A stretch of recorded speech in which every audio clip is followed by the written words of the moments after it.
दुर्गा पूजा 9 दिनों का महापर्व, जब हम आदि शक्ति माँ को पूरे देश में धूमधाम और श्रद्धा के साथ पूजते हैं। दुर्गा पूजा क्यों मनाते हैं, इसकी कहानी तो हम सबने सुनी है और जानते हैं, पर आज बात करेंगे ऐसी 3 कहानियों के बारे में। जानेंगे माँ के ऐसे 3 रूपों के बारे में जो उनकी शक्ति का अखंड प्रमाण है। माँ शैलपुत्री की पूजा हम नवरात्रि के पहले दिन करते हैं, पर क्या आप जानते हैं कि माँ शैलपुत्री माँ सती का ही पुनर्जन्म है। जब दक्ष प्रजापति की पुत्री ने अपने पिता की मर्जी के खिलाफ शिवजी से विवाह किया तो उन्हें अपने पिता की तरफ से काफी शर्मिंदगी और निंदा झेलनी पड़ी थी। जब दक्ष प्रजापति ने एक महायज्ञ आयोजित किया जिसमें उन्होंने सारे भगवान और देवी देवताओं को बुलाया, पर शिवजी को नहीं बुलाया, और शिवजी के लाख समझाने पे भी देवी सती अपने पिता के यहाँ यज्ञ में चली गई, तो उनके पिता ने उन्हें काफी बेइज्जत किया, जिस क्रोध में आकर देवी सती ने उसी यज्ञ की अग्नि में अग्नि समाधि ले ली। इस क्रोध में शिव जी ने रौद्र रूप ले लिया, और जब वो माँ सती का मृत शरीर लेकर जा रहे थे तो देवी सती के शरीर के हिस्से कई जगहों पे गिरे, और वो जगह आज 52 शक्तिपीठ के रूप में पूजे जाते हैं। अंततः विष्णु जी के हस्तक्षेप से शिव जी शांत हुए और देवी सती ने कुछ समय बाद दूसरा जन्म लिया, माँ शैलपुत्री के रूप में। इस रूप में उनके 2 नाम थे, हेमवती और पार्वती। और जैसा हम सब जानते हैं, इस जन्म में भी पार्वती जी और शिव जी का विवाह संपन्न हुआ था। माँ स्कंद माता की पूजा दुर्गा पूजा के 5वें दिन होती है, पर क्या आपको पता है कि माँ स्कंद माता की कहानी भी देवी सती से ही जुड़ी हुई है। स्कंद का अर्थ होता है कार्तिकेय। सती के अग्निदाह के पश्चात शिव जी ने प्रतिज्ञा ली कि वो किसी और से विवाह नहीं करेंगे। उसी दौरान सुरापद्मन और तारकासुर नामक 2 दैत्य अत्यंत विनाशकारी हो गए थे। उन्हें वरदान प्राप्त था कि उनकी मृत्यु सिर्फ शिव जी के बच्चे के हाथों ही होगी।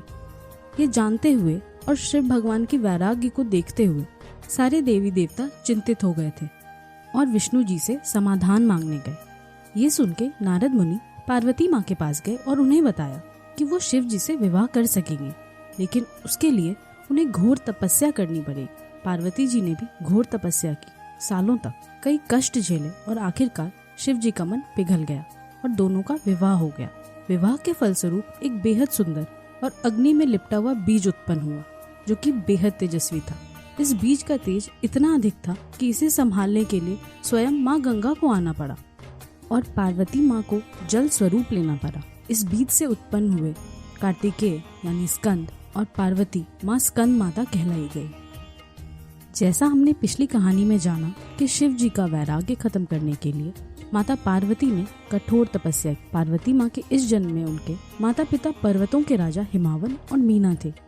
जब शिव जी पार्वती जी की तपस्या से प्रसन्न होकर उनसे शादी करने गए तो उन्होंने बेहद ही डरावना रूप धर लिया था। पूरे शरीर पे राख मला हुआ था, गर्दन में सांपों की माला और जटाएं खुली हुई, और बाराती भी भूत प्रेत और पिशाच। ऐसी बारात को देख पार्वती जी की माँ डर गई। तब पार्वती जी ने माँ चंद्रघंटा का रूप धारण किया, जिसमें उनके 10 हाथ थे, शेर पर सवार थी, हाथों में अस्त्र थे। ये रूप ये दर्शाता था कि जहाँ देवी में ममता की धारा है, वहीं दुष्टों के विनाश के लिए वो विकराल रूप भी ले सकती है। इस रूप में आके उन्होंने शिव जी से अनुरोध किया कि वो अपने स्वाभाविक रूप में आ जाएं, और ये देख के और सुन के शिव जी भी अपने रूप में वापस आ गए और खुशी खुशी दोनों का विवाह हो गया। इस दिन को हम महाशिवरात्रि के रूप में मनाते हैं। देवी के इसी रूप की पूजा हम नवरात्रि के 3रे दिन करते हैं, जो शक्ति, समृद्धि और ममता का प्रतीक है।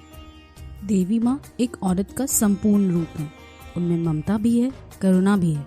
दुष्टों का विनाश करने के लिए वो चामुंडा भी बन सकती हैं और प्यार में सती भी। ऐसी माँ शक्ति, माँ दुर्गा को मेरा शत शत नमन। ऐसी और कई कहानियाँ हैं हमारे देवी देवताओं के बारे में जो हमें जाननी चाहिए। ऐसे और वीडियोस के लिए कमेंट में बताएं।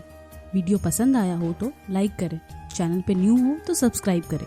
दोबारा मिलेंगे नए टॉपिक के साथ।